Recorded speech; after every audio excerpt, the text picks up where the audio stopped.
Olá amigos, irmãos e visitantes do canal Alisson Dias. Hoje eu quero trazer um estudo super especial para vocês. Hoje nós vamos falar de dois jovens, Diná e Siquém, que se encontram no capítulo 34 do livro de Gênesis. E nós vamos fazer um estudo que vai ser muito importante para a sua vida, que realmente tem lições maravilhosas, apesar de ser uma história muito triste. Só que vocês sabem que o intuito aqui do canal Alisson Dias é trazer para vocês aí um comentário bíblico de toda a Bíblia em vídeo bem detalhado, né? E a minha intenção com esse canal aqui, com esse trabalho, é fazer vocês absorver o máximo de conhecimento e aprender o máximo que eu puder passar para vocês sobre a Bíblia. E eu tô querendo fazer um teste hoje, alguma coisa que a gente pode aplicar nos novos vídeos se der resultado. Eu quero que você que está me assistindo pause o vídeo e leia o texto que nós vamos estudar.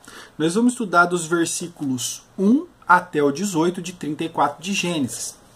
E para que você não perca tempo, aqui na descrição, aqui embaixo, vai estar já a lista do texto todo que você precisa ler, e ele vai ter umas divisões. Você vai perceber que tem umas divisões. Essa divisão são as divisões dos assuntos, né? Da mudança de assunto, do tema, que vai te ajudar aí. Então, se você puder, pause o vídeo, leia esses capítulos, reflita, depois toca o vídeo. Aí a gente vai ver a sua percepção bíblica, a minha, o que eu preciso melhorar, o que você precisa melhorar. Se você fizer isso, se você for uma das pessoas que fez isso, deixa nos comentários que você fez isso e qual foi a sua experiência, para a gente poder melhorar o trabalho do canal. Então nós vamos entrar agora no estudo em Gênesis capítulo 34. Não vamos estudar o capítulo todo, que é um capítulo de 31 versículos, e eu não quero passar correndo, quero aproveitar bem. Então vão ser dois vídeos, amanhã o segundo vídeo vai estar aí, tá? E vai dar 1 hora de estudo mais ou menos. Então, bora pro vídeo. O contexto aqui se passa no tempo em que Jacó peregrinava pela terra. Ele era nômade e ele ia com a sua caravana, com as suas tendas, seu gado, toda a sua família, todos os seus servos que trabalhavam para ele, e eles paravam no local, e quando a terra ficava sem pastagem, sem condição de manter ali o gado e a sua família, eles se mudavam para outro lugar. E Deus tinha mandado que eles fossem até Betel, erigiam um templo lá, um lugar de adoração a Deus em Betel. E Jacó estava indo. Mas quando ele chegou na cidade de Salém, importante lembrar para vocês que Salém hoje é a atual Jerusalém, tá? É a Jerusalém bíblica e a Jerusalém atual. Quando chegou lá, eles chegaram perto de uma cidade chamada Siquém. E quando chegou em Siquém, o que eles fizeram? Eles compraram um pedaço de terra e ali começaram a armar suas tendas, e eles iam parar por ali por um pouco de tempo, tá? E vale a pena lembrar que não era fácil, né? O povo era nômade, então eles viajavam com muitos animais, muitas pessoas, muitas tendas, e quando eles resolviam armar um acampamento em algum lugar, eram dias e dias de preparação. Tinha que achar pastagem para os animais, tinha que dar água para o rebanho, tinha que começar a armar as tendas, organizar onde ia ser tal lugar. Era muito trabalho por muitos dias até assentar o acampamento para que depois eles pudessem viver normalmente. E o que acontece? Nesse trabalho, as pessoas tinham muita ocupação. Todos os adultos ali, todas as pessoas estavam muito ocupados. Mas nesse entorno haviam crianças, adolescentes, pessoas que ainda não estavam preparadas, que precisavam do auxílio de um adulto, de alguém, né? As nossas crianças. Então o que acontece? É nesse contexto que Diná, uma das filhas de Jacó, tá? Jacó não teve só os 12 filhos que foram 12 filhos cabeças das tribos de Israel, mas também teve filhas, mas as filhas não são mencionadas. Mas Diná foi por causa da sua história. Então vamos ler versículos 1 e 2. Vamos lá. E saiu Diná, filha de Lia, que dera a Jacó para ver as filhas da terra. E Siquém, filho de Amor, Eveu, príncipe daquela terra, viu-a, e tomou-a, e deitou-se com ela, e humilhou-a.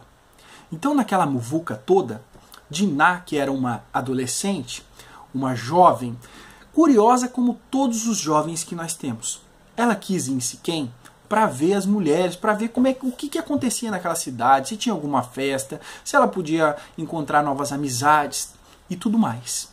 O problema é que estava todo mundo ocupado com o assentamento do acampamento.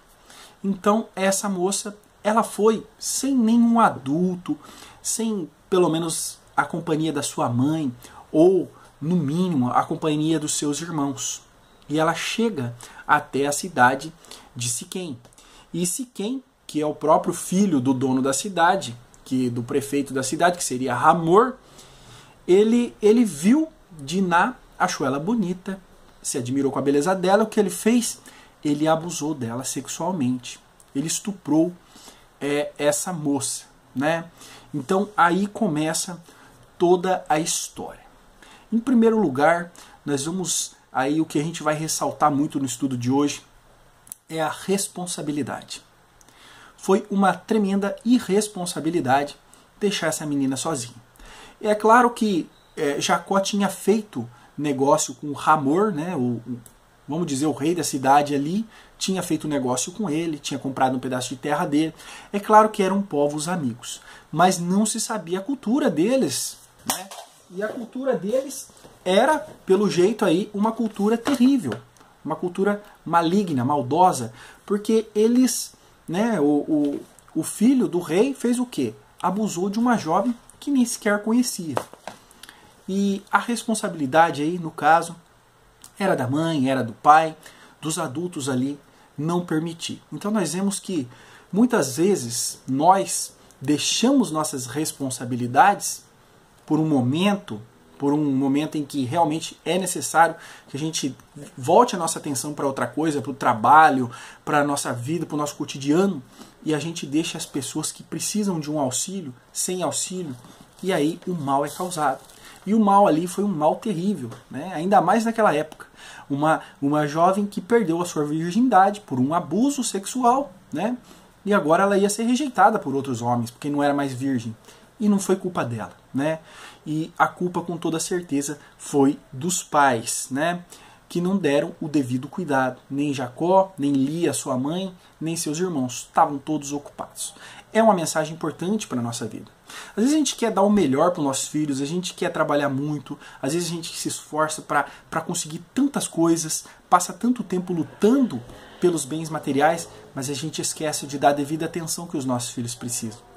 Às vezes a gente esquece de dar a devida atenção que a nossa esposa precisa, ou que o marido precisa de sua esposa, e a gente está tão preocupado com as coisas dessa vida que a gente esquece que tem pessoas que precisam de nós, precisam da nossa atenção. E nós deixamos de cumprir as nossas obrigações, as nossas responsabilidades. Seja você esposa, seja você marido, seja você um funcionário, qualquer coisa.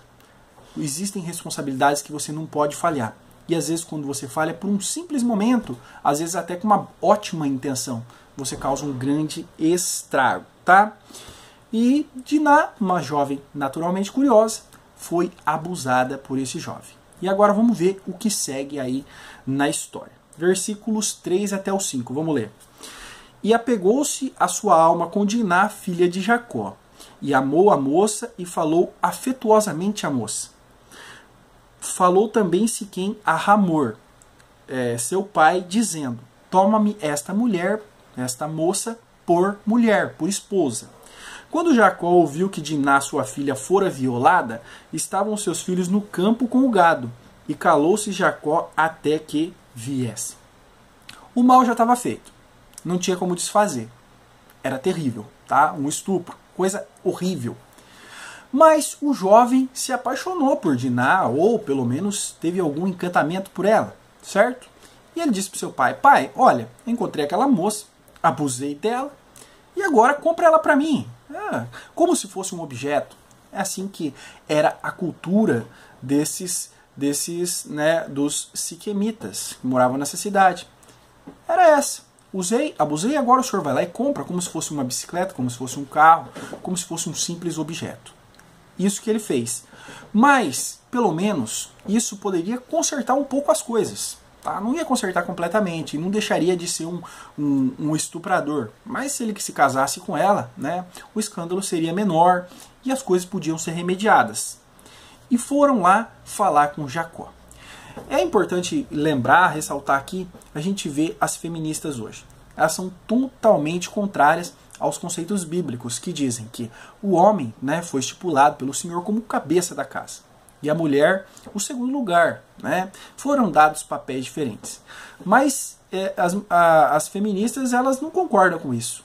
Mas nós vemos que Jacó era o cabeça, o líder de toda a tribo, da sua casa, né, de toda a sua família, e dele foi cobrado isso. Percebam que ele tinha essa autoridade concedida por Deus de ser o cabeça da família, mas também ele tinha toda essa responsabilidade. E Jacó não estava arcando corretamente com as suas responsabilidades. Parece que ele não ficou escandalizado. Hamor, pai de Siquém, foi lá conversar com ele. Olha, eu quero aconteceu isso, a sua filha foi abusada, que eu quero comprá-la, eu pago o que for preciso para o meu filho, né? E parece que Jacó não se comoveu. Puxa, né? Vale a pena lembrar também que parece que esse negócio de ele não se comover muito é porque ela era filha de Lia, a primeira esposa de Jacó. A esposa que ele não dava muita bola, vamos dizer assim. Porque ele gostava mesmo era de Raquel. Talvez era isso, filha de Lia, é mais uma. Jacó não se importa tanto com essa atitude, né? Era uma atitude horrível, que era horrível naquela época, imagina, é horrível até hoje, né? E o jovem quer se casar. Mas Jacó, ele faz uma coisa mais terrível. Olha lá, ele fala, quando viu que a sua filha fora violada, estavam seus filhos no campo, e calou-se até que viesse. Toda essa responsabilidade por todo o acontecimento era de Jacó. Ele tinha que tomar uma decisão. Mas o que ele fez? Ele terceirizou a sua responsabilidade, esperou que os filhos voltassem. Mas a decisão era dele. Ele era o cabeça da família. Então nós vemos aqui alguém fugindo das suas responsabilidades. Fugiu no começo, por não cuidar dessa adolescente que estava despreparada. Agora foge de resolver, de dar uma solução para esse caso. Na minha opinião, a solução mais sensata seria fazer com que os jovens se casassem. O mal já havia acontecido, mas se uma criança viesse a ser gerada desse estupro, pelo menos ela teria pai e mãe, né? Mas Jacó terceiriza a sua responsabilidade, passa a responsabilidade que cabia a ele a terceiros, seus filhos, tá? Pessoas que deveriam estar, vamos dizer, subordinadas a ele, e aí começa todo o mal. Por Jacó não tomar uma posição dura, não tomar a frente do caso, isso vai piorando cada vez mais no decorrer do capítulo, tá? Vamos fazer a segunda leitura, versículo 6 até o 12. Vamos lá. E saiu Hamor, pai de Siquém, a Jacó, para falar com ele. E vieram os filhos de Jacó do campo. Ouvindo isso, entristeceram-se os homens, iraram-se muito, porquanto Siquém cometeram uma insensatez em Israel, deitando-se com a filha de Jacó, o que não se deveria fazer. Então Hamor falou com ele, dizendo: A alma de Siquém, meu filho, está enamorada da vossa filha. Peço-vos por mulher. Aparentai-vos conosco, dai-nos as vossas filhas, e tomai as nossas filhas para vós. E habitareis conosco, e a terra estará diante de vós, e habitai nela, e negociai nela, e tomai possessão nela. E disse Siquém ao pai dela, e aos irmãos dela: Achei eu graça em vossos olhos, e darei o que me disserdes. Aumentai muito sobre mim o dote e a dádiva, e darei o que me disserdes. Dai-me somente a moça por mulher. Então estava ali o conselho formado de Jacó, dos seus filhos, para resolver o que ia ser feito aí nesse caso, no caso desse abuso, desse estupro. Então, Siquém, o jovem, ele fala, olha, eu quero casar com ela, e Hamor propõe aí um pacto, né? A gente vai unir as nossas terras, a minha terra vai ser sua terra, as nossas mulheres vão ser esposas para os seus filhos, as suas mulheres vão ser esposas para os nossos filhos, e a gente vai viver em paz, em harmonia, tudo bem, tá? E vale a pena ressaltar que os filhos de Jacó, eles ficaram aí escandalizados, porque diz assim, ó, porquanto Siquém cometera uma insensatez em Israel. Eles ficaram escandalizados com aquilo. Aquilo não era um ato normal. Então a gente vê uma jovem que fala, eu quero ir lá conhecer as filhas da terra, eu quero ir lá naquela cidade. E hoje a gente vê a mesma coisa com os nossos filhos. Você que é cristão que está me assistindo, seu filho não tem vontade, eu quero ir naquela festa, na casa do meu amigo, eu quero ir no shopping, eu quero ir no centro da cidade, eu quero passear pelas lojas, eu quero sair com os meus amigos. E às vezes a gente dá essa permissão, sem conhecer qual é a cultura das pessoas que os nossos filhos vão acompanhar. Percebe que para Siquém era uma coisa normal. Porque se isso fosse um crime para ele, alguma coisa assim de extrema importância, fosse algo terrível, horrendo que ele tivesse praticado, ele teria medo de ir lá falar com os irmãos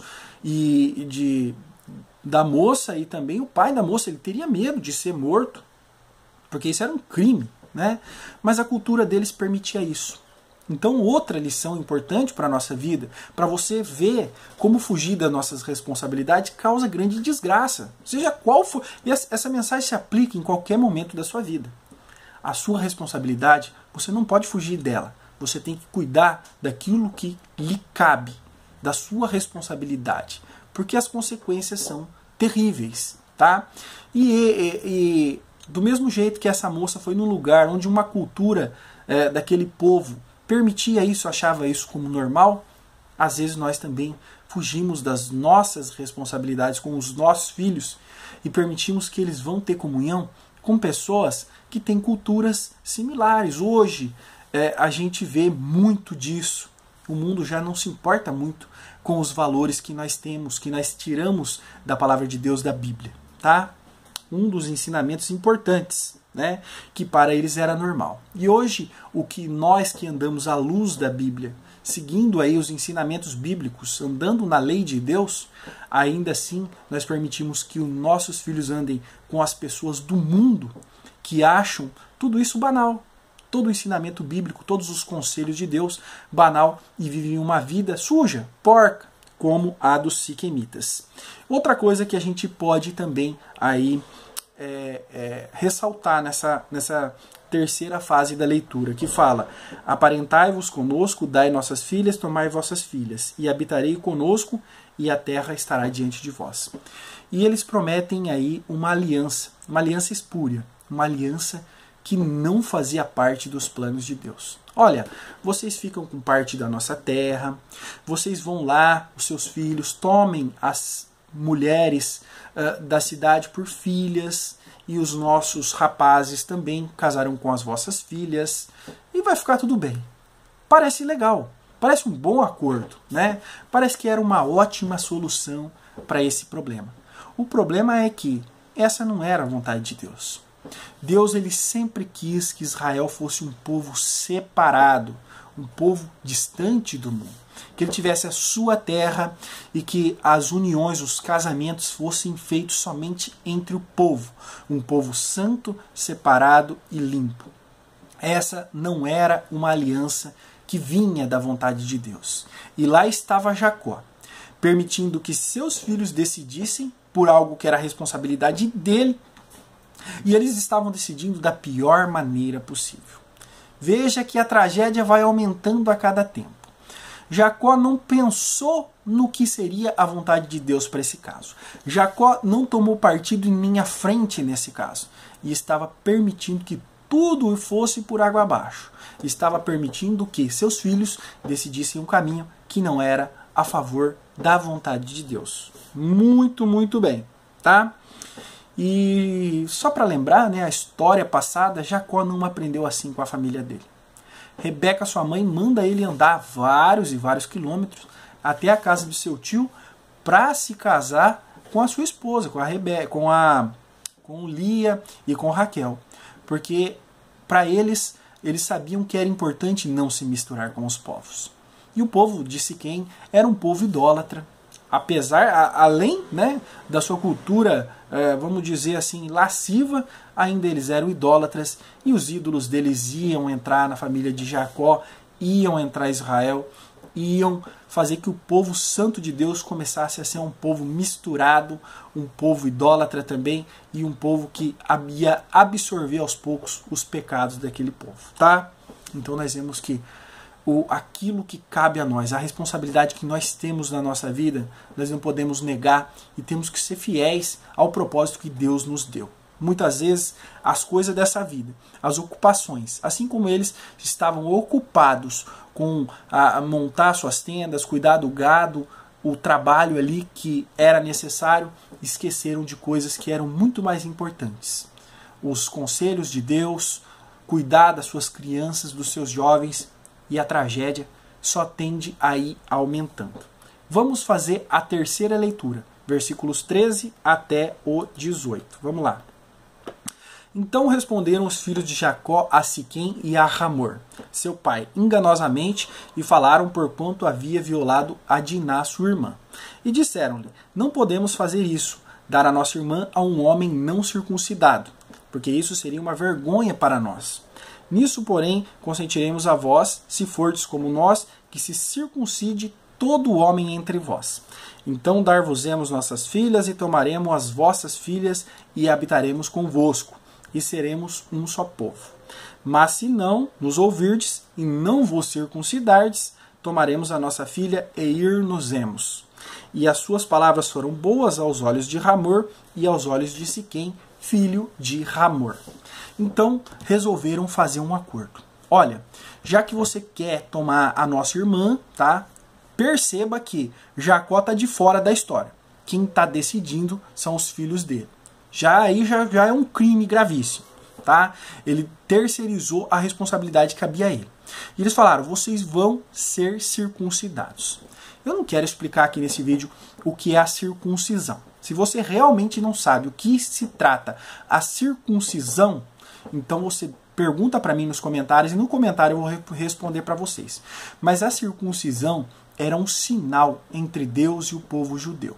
E Deus falou que esse sinal era uma aliança perpétua. Foi dado a Abraão o sinal, a marca da circuncisão, a aliança da circuncisão, e todo o povo de judeu respeita esse símbolo até hoje. Até mesmo nosso Senhor Jesus Cristo, ao 8º dia, ele foi circuncidado. Então eles pegam esse símbolo, que é um símbolo entre a aliança de Deus com o povo judeu, e usam isso para negócio. Isso é muito triste, isso é horrível. E Jacó, vendo tudo isso acontecer, não fazia nada, ficava inerte, se abstinha da sua autoridade, terceirizava a sua responsabilidade. Com certeza isso não vai dar certo, com certeza isso vai ficar pior, tá certo? E é uma tristeza, né? Já ver todo o caso que aconteceu da moça sendo estuprada, e agora ainda mais eles fazendo uma aliança espúria, uma aliança suja, contra a vontade de Deus. Mas o que mais me indigna nesse texto aqui é que eles estavam usando a aliança de Deus para com o povo de Israel a fim de comércio, e ainda com intenções malignas. No versículo aqui, vamos ver aqui no versículo 13, né? Vamos ver onde que eles falaram isso, só um minuto. Vamos ver aqui. Versículo 13, né? Bom, no independente, tá? Eles falam que queria que eles fossem circuncidados, mas eles pedem isso de uma forma errada, tá? Eles pedem isso de uma forma... Ah lá, vamos ver aqui, ó, versículo 13. Então responderam os filhos de Jacó a Siquém e a Hamor, seu pai, enganosamente, de uma forma enganosa. Então eles estavam usando esse símbolo, esse sinal da circuncisão, de uma forma enganadora. O que eles queriam era um outro objetivo. Porque se esse povo fosse ser circuncidado, usar esse sinal de aliança entre Deus e o povo, primeiro eles teriam que conhecer o Deus de Israel. Era uma ótima, uma excelente oportunidade, vamos dizer assim, de evangelizar aquele povo. Eles teriam que falar: olha, esse é um sinal entre o nosso Deus e nós, o seu povo. Eles teriam que falar do Deus criador do céu e da terra. Eles teriam que falar do Deus que fez promessas aos seus avós, bisavós, aos seus pais. O Deus todo-poderoso, e o Deus que tinha um propósito para eles, de uma nação separada. Mas não. Eles usaram esse símbolo de uma forma completamente errada. Usaram, como nós vimos aqui no versículo 13, enganosamente. Usaram com outros fins. Fizeram um comércio com a religião. Usaram a religião de forma errada. E hoje nós vemos aí tantas pessoas fazendo isso. Usando a religião para conseguir objetivos humanos, para conseguir outras coisas. Porque o que eles disseram aqui foi o seguinte, né? Circuncidem todos os homens da sua cidade. E eles falam assim no versículo 16: então darmos-emos as vossas filhas e tomaremos as vossas filhas e habitaremos convosco e seremos um povo. Então vocês vão se circuncidar e em troca disso nós vamos ter as suas filhas como nossas esposas e nós vamos ter também o seu gado, o seu rebanho, o seu território, vai ser tudo nosso também. Usaram os símbolos de Deus, a religião, para conseguir coisas da carne, coisas humanas. E o que a gente vê tanto por aí hoje em dia? Pastores, padres, líderes religiosos de qualquer denominação, de todas quase, usando a fé para conseguir seus objetivos. Usando a fé, usando a Bíblia, a palavra de Deus, para conseguir enriquecer, para conseguir poder, para conseguir prestígio, para conseguir fama e sucesso na sua vida. A palavra de Deus é algo sagrado. As coisas que Deus pediu para que nós realizássemos são coisas sagradas e elas devem ser usadas somente com esse fim. Com o fim de trazer conversão, mudança de vida, com o fim de levar pessoas a Deus. Tirar o homem do inferno e levar o homem para o céu. Tirar o homem da condenação e levar ele para a salvação. Mas os homens têm usado, assim como usaram os filhos de Jacó, a aliança de Deus para os seus próprios benefícios. E Deus está vendo tudo isso. E uma grande desgraça está preparada para essas pessoas, assim como uma desgraça terrível vai cair sobre todos eles aqui, e o que nós vamos ver nos versículos seguintes, no próximo estudo, tá bom? E não pense que a culpa é somente daqueles pastores, daqueles líderes religiosos que usam a religião como usaram os filhos de Jacó, por interesses próprios. A culpa é sua também. Porque Deus, ele deu a responsabilidade, ele deu sabedoria e entendimento a cada um, para cada um ler a Bíblia, consultar a palavra de Deus e aprender nela como deve se portar, como deve ser diante de Deus. Jacó sabia de tudo isso. Jacó era um ancião, um homem sábio, que já tinha lutado com Deus, que já tinha aprendido muitas coisas de Deus, que já tinha falado com Deus várias vezes. Ele sabia que tudo isso não era da vontade de Deus. Ele sabia que a aliança de Deus não era para ser usada dessa maneira. Ele sabia tudo o que ele tinha que fazer, mas ele terceirizou a sua responsabilidade. Ele deixou de usar sua autoridade e deixou que seus filhos decidissem, e seus filhos decidiram da maneira mais errada possível. E Jacó não tomou partido, Jacó não tomou a frente, não falou, olha aqui, peraí, não é assim. A aliança de Deus não se usa assim, as coisas de Deus não são dessa forma. Eu sou a autoridade, eu vou tomar a decisão aqui. Jacó se calou. E muitas vezes, quando nós vemos os líderes religiosos, nós nos calamos, vendo as maldades que eles praticam. Muitas vezes nós não o criticamos, nós não apontamos os seus defeitos, talvez por medo, talvez por despreparo, ou talvez por indiferença mesmo. É nossa responsabilidade saber quais são as promessas de Deus, saber qual a vontade de Deus e ver qual é aquele que está aplicando isso ou não. Aquele que está usando isso em benefício do reino de Deus ou aquele que está usando isso em benefício próprio. Cabe a nós julgar pela palavra de Deus. Jacó sabia qual era o caminho correto, mas não teve coragem de encarar seus filhos e deixou que todo o mal acontecesse. Então essa é a nossa responsabilidade. Nós como pais de família, ou mulheres que estão assistindo como mães de família, a nossa responsabilidade é aprender da palavra de Deus. Não ficar dependente somente, como eu disse no começo do vídeo, para que vocês lessem o texto, tentassem entender por si. Não ficar dependente de um pregador, de um youtuber, de um pastor, de seja lá quem for. nós podemos dar uma ajuda, um início para vocês, mas que vocês busquem na palavra de Deus cada dia. Porque vocês têm a responsabilidade, primeiro, por si próprio, por si só. Segundo, pela vida dos seus filhos. E vocês têm essa responsabilidade de saber a vontade de Deus e aplicar ela. De não deixar passar aquilo que é da sua responsabilidade, aquilo que pertence a você, aquilo que Deus vai te cobrar depois. Tá certo? Eu vejo muita gente dizendo, eu dou o dízimo e o pastor rouba. Problema dele, a minha parte eu fiz. Não, se ele está roubando, ele não está seguindo o mandamento de Deus que diz, não roubarás. E você continua alimentando ele. A responsabilidade é sua também. E o mal também pode um dia se voltar contra você. Então, essa é a primeira parte do estudo. Amanhã, se Deus assim permitir, vou soltar a segunda parte do versículo lá do 19 até o 31, tá? E vocês vão ver a continuação dessa história, o que vai acontecer. Se você assistiu o vídeo até aqui, deixa o like. Se você leu lá, como eu disse no começo, a passagem e refletiu, diga aí qual foi a sua experiência, tá bom? Então, até amanhã, até a continuação. Muito obrigado.